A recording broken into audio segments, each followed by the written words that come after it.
What's good, everybody? How's everybody doing today? As usual, we always got technical issues. Let me go ahead and let me catch this thing. Sharon, what's up, my girl? How you doing? Thank you for joining the program. As usual, like I said, we got technical issues as always. One of these days, I'm actually going to get all these things right, and I think that would be beneficial on my part. All right.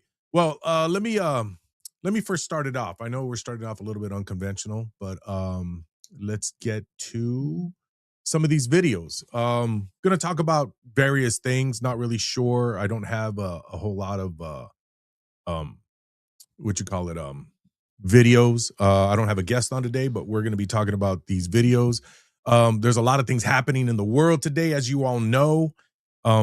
A lot of controversy, a lot of things happening. WNBA especially, that's been pretty hot. There's been there's been some drama up and with people talking nonsense. So I got a couple of videos that I'm really kind of anxious to get some of your feedback and see if you agree with me. And probably not, but if you do, and if you don't, let me know. Let me know if I'm seeing this right. The first video I'm going to put out here is about people's mindsets about this voting thing. Like, we have this thing, voter ID. That's kind of a hot topic right now. I know there's a lot of controversy with it about people thinking that, you shouldn't have to prove who you are to vote, which I don't know. I don't necessarily agree with that. I think that, if you're going to vote in our elections, that you should be a stakeholder and a person who's from that area. There's certain criteria that should have to happen. And, do I think that we should go to some crazy extreme where we're making people have to jump through, crazy amounts of hoops to be able to vote? No, I don't think that. But I do think that you should have a vested interest in being here and being a citizen here and being somebody who is a stakeholder here, to be able to vote in your elections, especially in government, federal elections. I don't think anybody who's not part of this society of the United States as a citizen should be voting for any federal elections. Now, your local elections, I don't know. There's, I have some questions about that also, about local elections, whether or not you should be a citizen and able to vote in your local election, to have to do maybe with like your school board members and stuff like that. But I've heard some arguments for the pro and the con of that, and they both kind of make sense. So, I haven't really determined that yet, but tell me what you think of this video. Let me bring this video up. Here we go. And here it is. All right, let's check this video out real quick. This is a perfect example of how disconnected from reality young liberals have become. You think undocumented immigrants should be able to vote? Because it's a free country. So is voting a right? It is a right. And we should extend that right to non-citizens. Yes. Do you think that we could go to Mexico or Guatemala and start voting in their elections and determining their country? Maybe not. But they can come to ours and vote in ours. When you put it that way, yeah, probably not. Yeah, that's that's problematic, right? I don't think that we should be doing this. If other countries can say, hey, you know what? No, unless you're a citizen of our country, you're not allowed to vote in our country in our elections. Then I don't know why we don't have the same standard. I don't understand that. But hey, Luce, what's happening? Thank you for joining the program. But in reality, I don't understand how we don't have the same standard, right? Like, I don't think that if you're not from here, just like if I go to Mexico and, let's say I live in Mexico for 6 months out of the year, I don't know if I have a right to vote in what's going down in their election. And that's problematic. So, I don't know why we don't hold the same standard here. I don't know. What do you guys think? Do you think that we should be, that we should allow people who don't have a right to vote just because they're here? Do you think that there should be a standard? I know, I know what you think, Sharon. I definitely know what you think, for the simple reason is that, we don't, I think that we have a common sense approach to things. Look, citizens are allowed to vote. They're the ones who have the most stake. Now, then we get into that weird conversation of, well, they've been here for 10 or 15 years. Well, okay, but, and then I always go back to a simple thing of common sense and like, well, why aren't they citizens? I don't know. Why are you here for 10 or 15 years and you're not a citizen? Like something as simple as, well, why would you drive a car for 10 or 15 years and never have a license? Why would you, I don't understand, maybe that's just me simplifying things, oversimplifying things, but I don't know. I don't agree with that. I don't believe that we should be voting or allowing people to vote merely on the fact that they're here. That doesn't qualify you to do that. And I understand that there's another thing, and I don't know, maybe, Luz and Sharon, maybe you can speak to this. I'm interested in what you guys think about this too. When a woman gets married and they change their name, you have to go through multiple things, right? I mean, my understanding of this is, and I kind of looked it up. When you get married, you go through the you go to the DMV and you get your name changed, and then you get your new license with your new name on it. But also, you can go to the Social Security office. Now, I understand that you don't have to change your name in order to be married. You can actually keep your name the same, but you have to let them know at the Social Security office that you do not want to change your last name.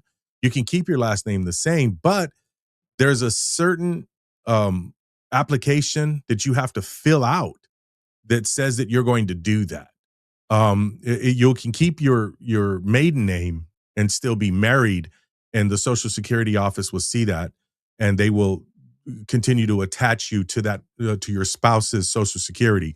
So there are things that can change, and I heard part of the discussion on that was that it's going to disenfranchise women who have been married for the simple reason is that their birth name is no longer the same as their married name. But you have to fill out the paperwork.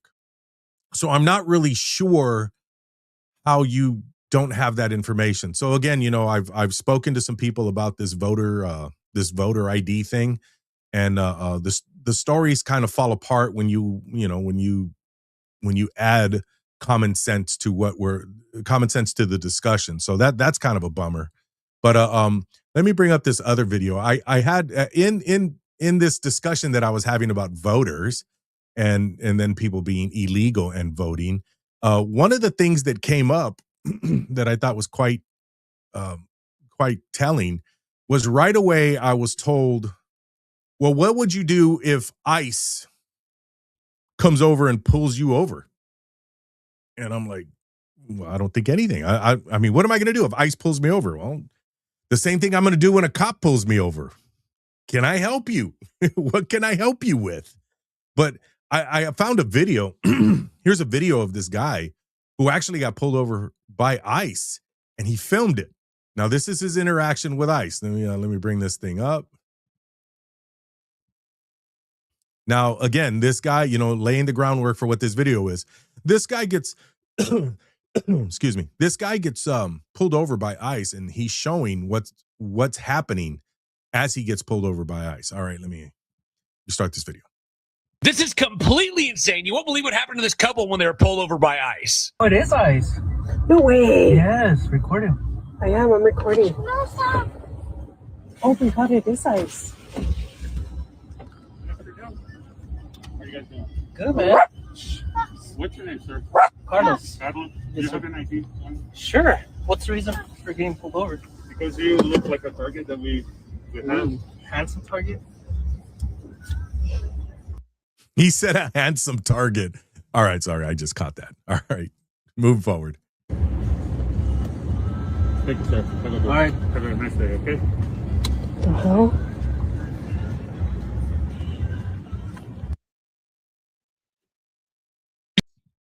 That was it. That was his entire interaction with ICE. I don't understand this. It's almost like when people talk about like how you're going to be pulled over. Well, I'm going to do the same thing that I do even with a police officer. Can I help you? and they're going to ask me for my license and registration. And it's like, okay, well, here's my license and registration. What are you pulling me over for? And, they tell you what they pull you over for. And then, if you ran a stop sign or you did something, well, then look, the time to fight it is not right then and there. And same thing for that ICE officer. That ICE officer was saying, hey, you look like a target. Now, whether you are that target or not that target, you can do it as simply as saying, hey, I'm giving you my information because I'm not that target. And then it pretty much ends there. But you have to be able to be cooperative in a way. Now, again, I'm going to say something that, some of my friends in the police force may not agree with me. I'm really one of them people who is like, well, what do you need my ID for? And do I actually have to give you my ID? Now, those kind of things do come into play when you're dealing with ICE opposed to a police officer, because if a police officer pulls you over for a traffic ticket, you're mandated to give them the information. There's not a way around that unless you can, whatever they're pulling you over for, you can dispel whatever they're pulling you over for. And then it becomes an unlawful stop. But I'm not really sure what that is for ICE. Now, if ICE says that you are a person of interest, and he asked them for his name, I mean, I'll be honest with you, the way I understand your interaction with police is that you don't normally have to give them your information. Like if I'm walking down the street and a cop pulls up to me and says, hey, what's your name? I don't have to give you my name. I don't have to cooperate in an investigation you have. Now, I'm not really sure what that is with ICE, because that's a different kind of police agency. But my thought process is this: I'm not illegal. I'm a citizen of the United States, and if ICE comes up to me, I know what they're there for. I would probably be more inclined to give them my information and not be so pushed back on First Amendment rights, as far as, not helping them in their investigation, for the simple reason is I know why they're there. But a police officer is a little bit different for me, for the simple reason is that I know I have the right not to have to give them my information. And, I'm kind of that way. Look, I believe in my First Amendment, rights, as far as, look, I believe in the Constitution of the United States and exercising my rights, but I'm not really sure how that works with ICE. And that would probably be something for a later show. Maybe we could do a little bit of show about like, hey, well, what are the parameters in dealing with that? But I just wanted to point out that guy's interaction with ICE was not anything but what we see, right? Like a lot of times I see like ICE is pulling people out of cars, and it's like, well, why? And it's most of the time is that you're being incooperative, and then you're kind of being an asshole to them. And that's probably not going to get you the best thing. Even with a police officer, if you start acting like an asshole with a police officer, chances are you're going to get slapped around a little bit, because at what point do they? I mean, I watch these videos constantly, and it's amazing how much shit a lot of these police officers put up with before some of them break down. Now, don't get me wrong. A cop punching you in the face for absolutely nothing is really far beyond, and they should lose their job for that. But a cop being excessive in something, we all have to take that with a grain of salt, for the simple reason is that what point did I kick back, or did I push back, or did I resist in a way that was, considered, unsafe? There's a whole lot of metrics to that, but we seem to always fall to the default, no matter what the police officer does to me, or no matter what I do to the police officer, I'm okay with doing it, and whatever they do in return to me is excessive force. No, it doesn't always work that way. But, I just find it, I find it a problem in today's society when we overreact to everything that a person does to us, but we underreact to everything we do to them. So, that's kind of a bullshit way. And, Sharon, I'm sorry, I'm reading your email there. It's in the mail. Mine, name is it, right? You're right. You're right. As usual, Sharon, you're right. All right, let me bring this other video up. I thought that this was another interesting one. And this talks about like how people people are fragile, man. You know, I have a lot of conversations with people about various things, like, you know, what's you know, where we are in the state in the United States, as far as, you know, how we feel about the war, how we feel about, you know, taxes, how do we feel about billionaires, how do we feel about, you know, Trump, how do we feel about a lot of things, you know, how do we feel about voting, how do we feel about all these things. There's a whole lot of feel and not a lot of common sense in the things that we talk about nowadays. Um, but you know, I'm not going to dismiss it, but at the same time, I'm not going to give you everything to it, for the simple reason is, what I mean by that is, I'm not going to just give you everything that you're saying as being a factual thing, because too many people are emboldened to say things, and you just kind of look at them, and, you know, I'm not going to lie to you, I kind of side eye people and like, I mean, is that really? I mean, what the what the hell are you talking about?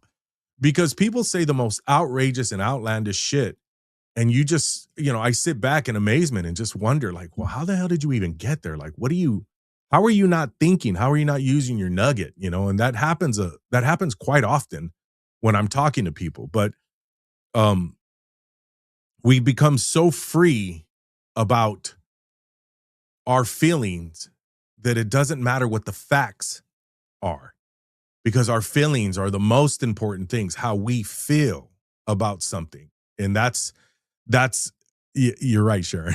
You know, that's what happens a lot of times. You know, we don't apply common sense. A friend of mine says this thing, and this is to my friend James. He says common sense is not common anymore. And, you know, I'm starting to believe him, because based on the things that people say, you wonder, like, how in the hell did you get there? You know, how did you get to that conclusion? How did you, you know, how do you do that? How do you reconcile what you're saying and what's reality and what's happening? And they can't make that jump in any kind of way. They cannot verbalize it. They can't show you, they can't demonstrate it. And they just, you know, run off into the weeds, you know, like their hair's on fire. And you're just like, that's gotta be just embarrassing, because I don't even understand how in the hell they can't even figure it out. I mean, they're talking about things that they know nothing about, and at the same time, they talk so confidently about it. You know, weird.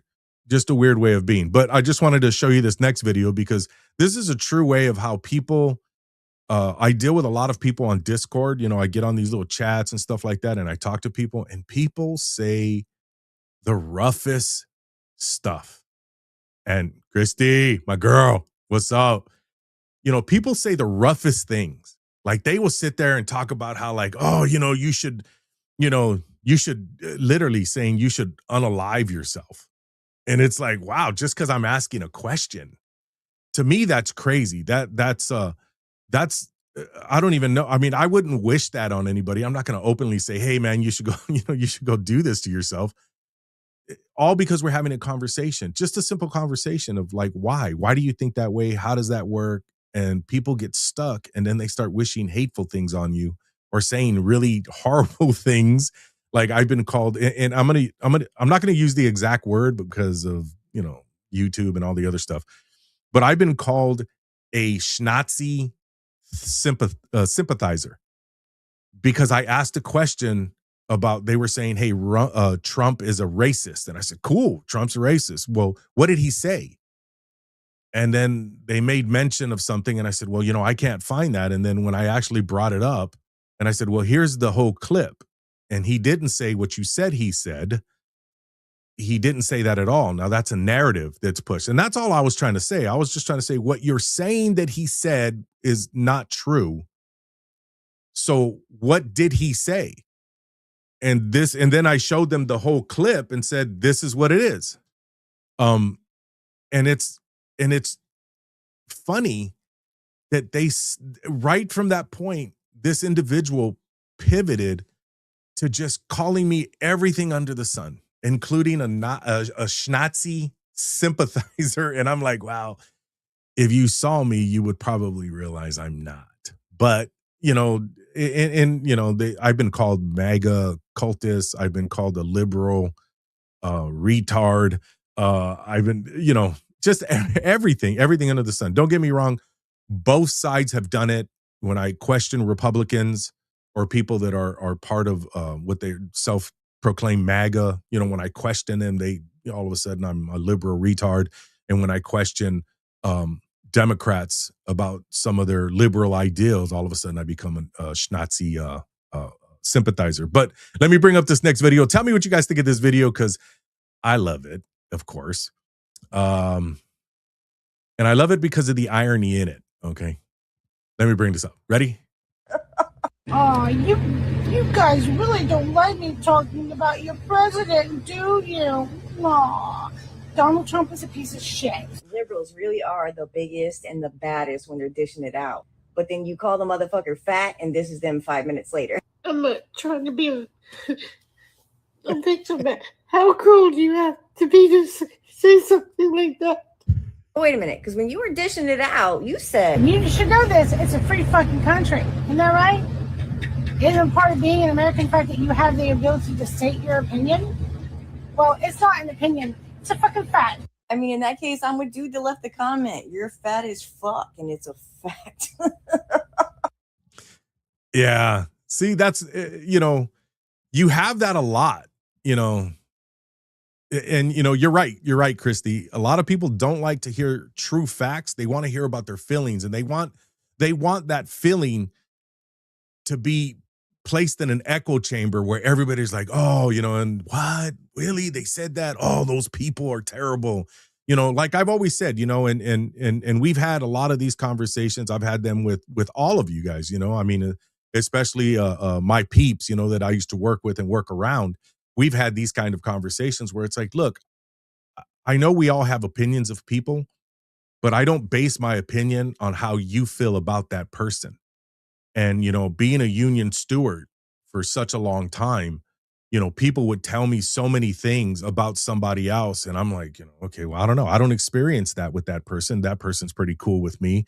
Maybe they just don't like you. That's a possibility. But don't get me wrong. It's been the other side. I'm pretty sure everybody who knows me out there as a steward, plenty of people have talked horribly about me or don't like me or didn't like me. And they would tell people, and those people would come to me and they're like, yeah, that person really doesn't like you. And it's like, well, I don't really worry about it. But at the same time, I'm cool with you, but maybe I'm not cool with them because we don't get along. That's why I always said, I don't hate people because other people tell me to hate them. If I don't like you, it's because you did something to me, not to what you did to somebody else. I don't know. I don't see it that way. I may feel differently about family, as I'm sure we all would, right? Somebody doesn't like your sister, your brother, your cousin, your uncle, your aunt. All of a sudden you're going to be like, wow, fuck that person, right? I mean, that's kind of how you're going to feel about it because, well, family's a little bit different. I can talk shit about my family. You can't talk shit about my family. But, I mean, we all have that. But, that's the thing that I find in these discords when I'm talking to people. They say things, and then as soon as you start getting a little, because I love talking shit. Most of you guys know me. I'm talking shit. That's why I created the podcast, because we are straight out. I am straight out with people. I'm going to tell you the facts, but I also know that, maybe I don't know everything, and maybe you could tell me something that changes my mind or the direction in which I think. But I keep an open mind to everything because I don't know everything. I mean, but I'm pretty sure. I'm 100% sure I'm 50% right. All right. That's all I got to say about that. And I'm never really, truly 100% wrong. I can be less right at times. Just joking. Well, those of you that know me, that's exactly true. But let me bring up this next video. I thought this one was interesting because it falls along the lines of when people feel emboldened to say shit that is out of pocket. And what I mean by out of pocket is, Jennifer, what's up? How are you doing? Oh, wait a minute. Jen, what's up? But going back to this, and thanks for joining the program. Another thing, people feel so emboldened to say shit just off the cuff, and don't get me wrong, because I'm one of those kind of people too. I look at people and, when people are kind of doing dumb shit, I kind of just, I don't know. I almost feel obligated to say you're doing dumb shit. And at times it becomes a little bit like where people are like, do you know that person? No, I don't know that person. They're like, man, you told that person, they should get the fuck out of the way. Yeah, move. Like Ludacris has been talking about you, telling they move, bitch, get out the way. And it's like a lot of those kinds of things happen, and sometimes, when I'm walking with people, I'll tell them that, like, yeah, sometimes people, kind of get in your way and they do things, or they just expect you to be something that you're not. And, like, oh, they're going to move for me because, I'm walking down the sidewalk. And it's like, well, look, I'm already off into a corner, move, slide over, let's be, let's have a little courtesy toward one another. But people have become so emboldened now that they will say shit outright. Now, I've seen this personally, and I can tell you that I reacted. I was at a sporting event one time, and there was somebody who was taking their time to stand up for the anthem, and I was quickly bothered by that. Now, we all may feel differently about the anthem, and I don't really care how you feel about the anthem, but you're going to stand up and you're going to show respect for the anthem. For the simple reason is that's what we're going to do. Okay. Like if I was in your country and your anthem, look, I'm standing for your anthem too. If I used to go to hockey games, and I stood up for the Canadian anthem as well as I did the United States anthem. But, I didn't disrespect the Canadian anthem. It wasn't my anthem, but I wasn't going to disrespect their anthem. That's just how it is, right? That's sportsmanship in sports. And I carry that over in life. And this guy wasn't getting up, and I was about ready to tell him. And then, he finally got up, and I was like, that I don't like that. But people have become so emboldened because they're not happy with what's happening. Don't get me wrong. A lot of us are not happy with everything that's happening in the United States. But I'm still not going to be disrespectful that way, because you have to understand, we still take pride here. I'm a patriot at heart. And I'm a true patriot, true through and through. I'm a true patriot. But those are the things that people seem to have forgotten, that you need to show respect. Now, let me set this video up. This next video is about a guy. They're at a sporting event. It's called PFL, and that's a pro fight league. Now, they're watching this, and I'm imagining that it's, I'm pretty sure PFL is MMA, mixed martial arts fighting. And they were, at some point in the program, they were chanting USA. And this guy stands up and says, F America. And because he's so emboldened, he decided to do that. And this is what happened to him.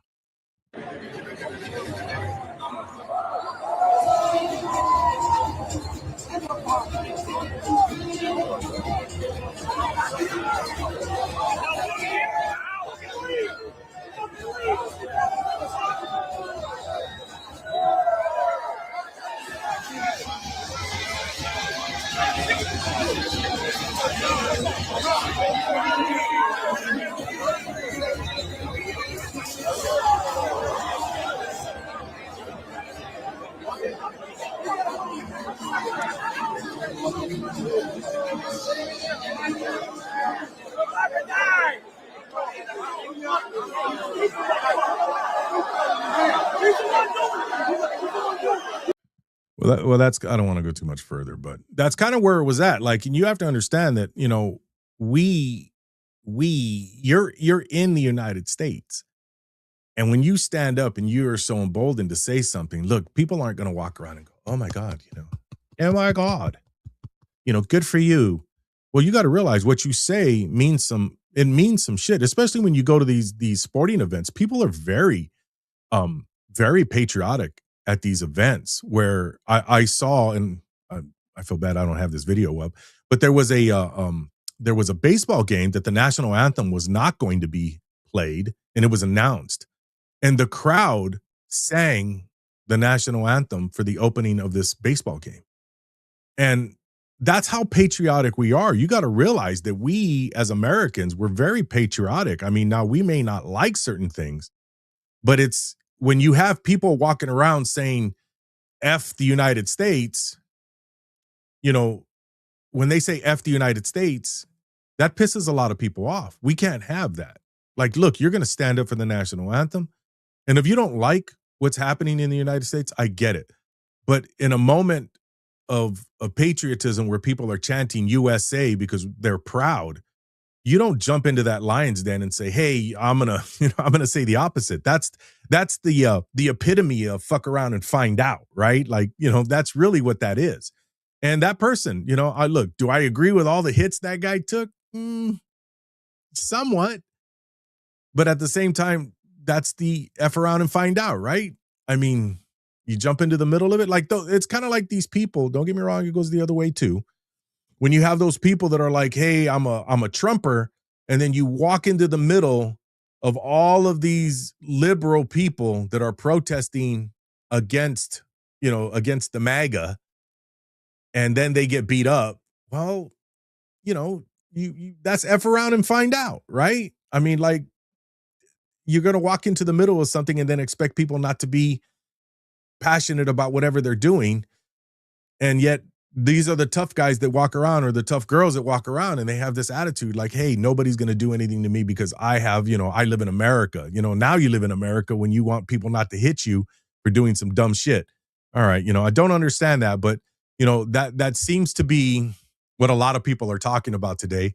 And one of the controversies and you're right. You're right, Jennifer. I mean, there's a lot of people who have stood on that. And we all know or have people in our families or know people who have perhaps passed or served in the past. And it's like, look, a lot of what we say, the patriotism is based on honoring those people who served before us and served to protect us and committed the ultimate sacrifice on our behalves. So, I believe there's a lot of patriotism in that. And I understand that people may not feel that way, but just because you feel something doesn't mean you're right. So you kind of gotta have wherewithal around you, and that's and Sharon, if you come across a video, send it to me, especially if it's something like that. I get people that send me these videos, and some of them, I'm going to be honest with you, some of these videos, like they have one, if you laugh you go to hell. I'm telling you, some of these videos are really, you just kind of like want to laugh, but I'm laughing and it's like, man, I'm going right to hell for this.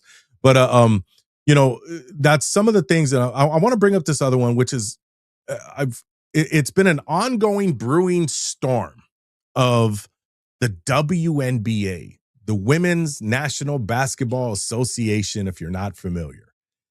And it's about trans athletes participating in the WNBA and women's sports in general. Now, here is the commissioner of the WNBA, and I really, I really feel bad about this situation, and I feel bad not because I'm on the side of where the WNBA is standing on this. I feel bad because this is ostracizing themselves from a lot of people who pay good money to go see the WNBA, and they're just making a mockery of this, and they're not, it's like, man, who's your advisors? Who's your what are they called? Your publicist. Who's your publicist? Because these aren't good things. When you stand on issues that do not make sense, it's best to keep your mouth shut and not talk about them, because it doesn't help you at all. So here's a video of the commissioner, and I really do think that she really must feel like she was saying something here, and I'm not really sure she understands the scope in which she doesn't sound so bright. All right, let me bring this up. I am not a biologist. How can I be expected to define what a woman is? If you think you know how to tell the difference between a man and woman, please speak up. Okay. Did we all hear that? Did we all hear this WNBA commissioner basically say that she doesn't understand biology? I mean, when did biology become so complicated? I don't know. I learned this very early on in life, that there is girls and boys. That's what I learned. Jennifer, really? I don't know. Maybe I can say that. Maybe I can say that. you know, when did we become so confused about simple things like the differences between men and women, boys and girls? I don't understand. Now I know that there's some things. Damn it! I wish I would have had this video. Um, they want to introduce dolls that change the and I'm going to go with what you're saying, Jennifer, on this one, and maybe I don't get blocked out. The wee wee and the other part. Now I'm not really sure how to say that. Um, and there you can take them off the doll and switch them on the dolls, and they can be with or without. And they're doing it to introduce children in Minnesota.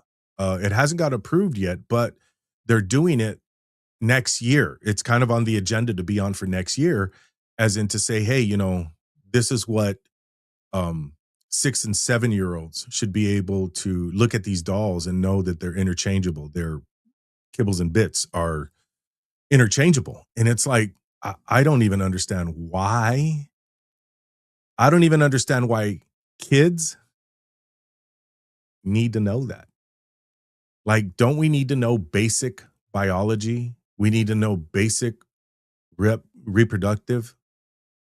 And I think that that's probably it. I don't think that we should go any further in education on talking about those things. But again, going back to this, you have the WNBA commissioner saying that she does not know biology. She's not a biologist. You know, look, I don't need to be, what are those people called when they do the rain?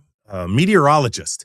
I don't need to be a meteorologist to know when it's raining. I don't need to be a meteorologist to know when it's sunny.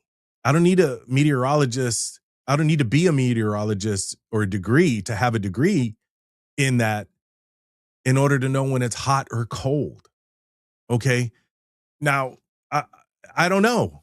I don't know. I don't need to be a mathematician to know that, you know, 5 plus 5 is 10. Maybe it's something different. I don't know. I don't know. But I find that interesting because the world of sports is now coming around this and saying, come on, really? Come on. Are we being serious here or are we just BSing? And no, they're pretty serious about this. So I have a very famous athlete who is I think that this is very telling.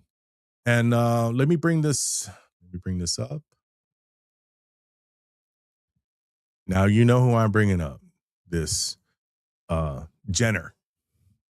Caitlyn Jenner used to be Bruce Jenner of the famous what was he? He was a decathlonist, I believe. I don't know. He did multiple shit, but he won gold medals, man. This guy was top of the food chain for athletics, and he decided to trans to a woman after so many years, and now he lives his life as a woman, trans woman. So interesting to hear what this professional sports guy feels about this, and also being a transgendered person. All right, let me bring it up.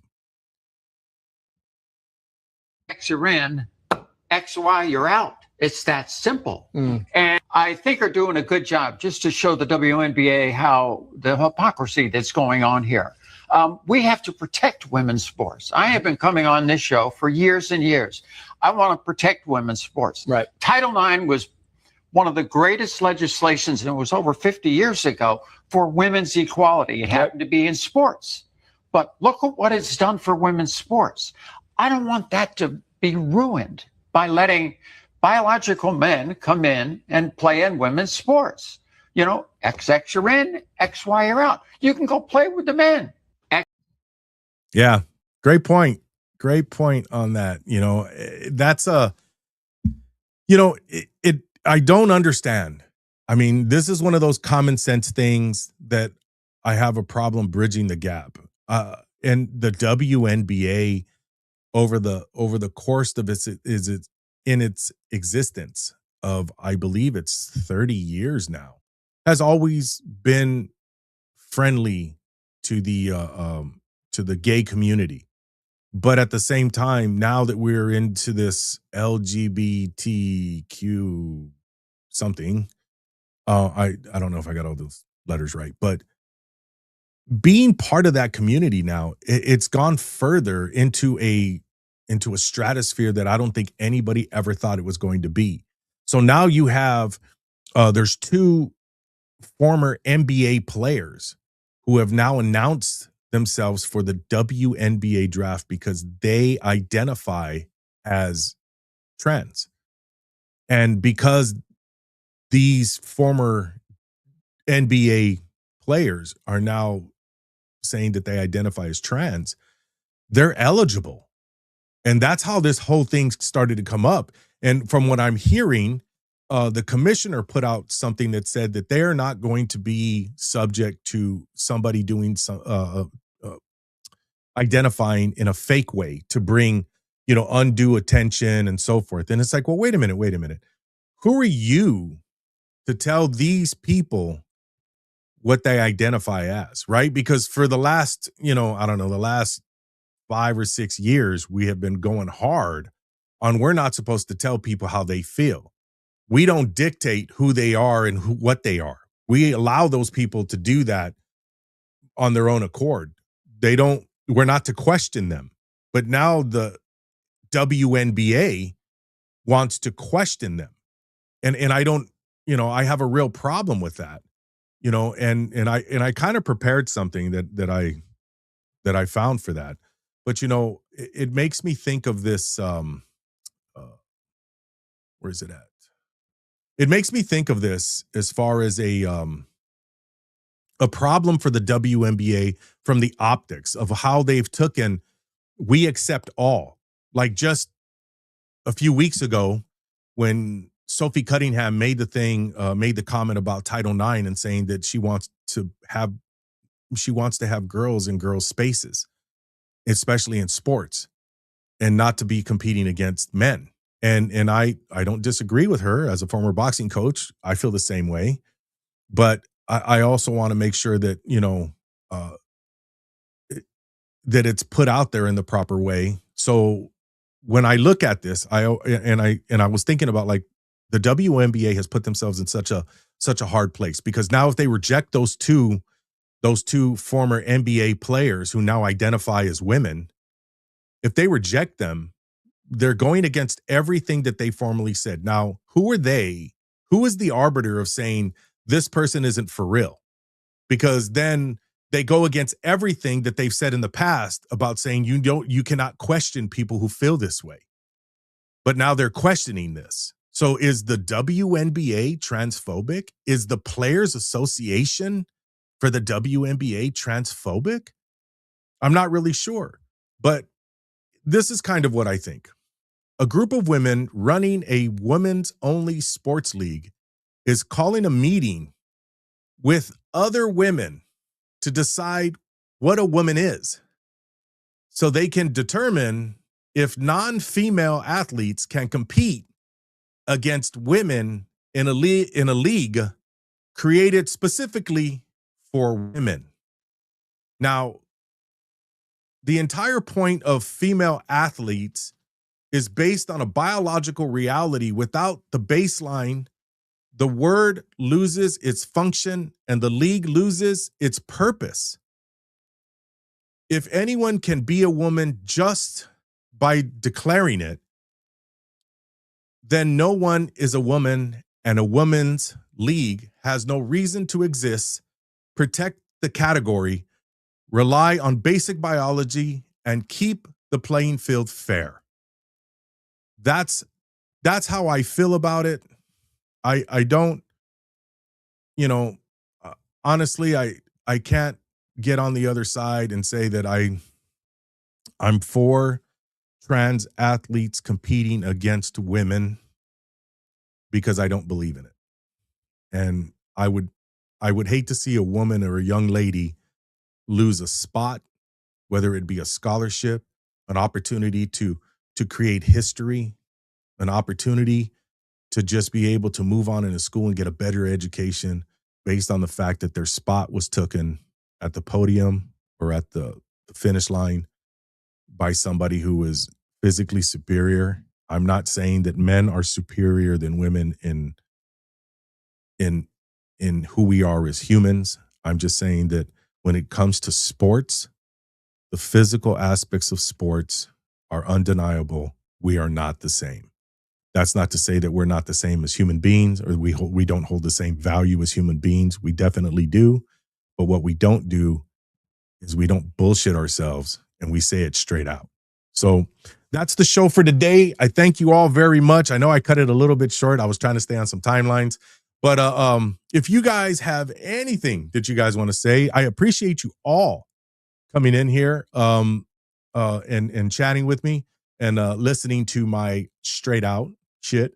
And do me a favor, smash the like button, hit the notification bell, especially on YouTube, because we're really trying to build it from there.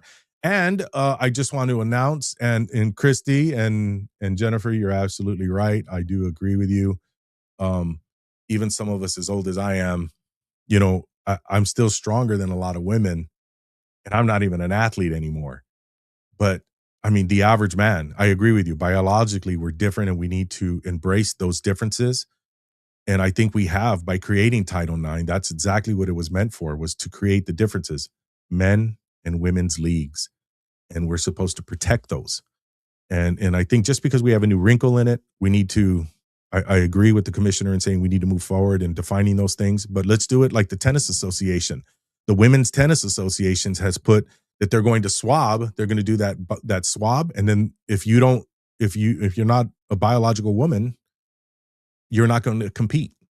So you're XX, only XX is allowed in women's sports. Shit, I hope I said that right. Okay. Look, I agree. Thank you guys very much. I appreciate you. And for the future, I do want to put this out. I am going to be having a interview with my good friend Jennifer, and I think it might be on the book. I'm not really sure. I believe we got the date of the 30th. I think it's the 30th is what we're going to do. I would encourage you all to check in. Jennifer has a book out called Villain Syndrome. You should definitely check that out. It's interesting. I'm kind of going through it now. I'm fingering through it now, trying to go through the pages. And Jennifer, it's going to be great to have you on. And those of you that don't know Jennifer, get to know her, because she's very interesting. We've had a couple of conversations before, and she's definitely very interesting. And can't wait to actually dive into the book, to start reading some of the things. It's pretty interesting. And looking forward to that. I also have Jess from the Unpack Mindset coming on pretty soon. I just want to give a shout out to some other people, Matt and Amy. I just want to say what's up. It was really great to see you guys. We went back down to the 805 and ran across those two wonderful people. And it was really great to see them. And let me see. I think that's pretty much it. So just want to say, you guys, I appreciate you. Stay in touch. We'll be on next week with Jess and I believe Sean Hamilton. I don't know. I got to see if I can get Sean on, but definitely Jess is going to be here, and looking forward to it. You guys take care. You guys always remember this. Everybody is entitled to my opinion, and that's why I freely give it. Take care. Peace out. Everything must change.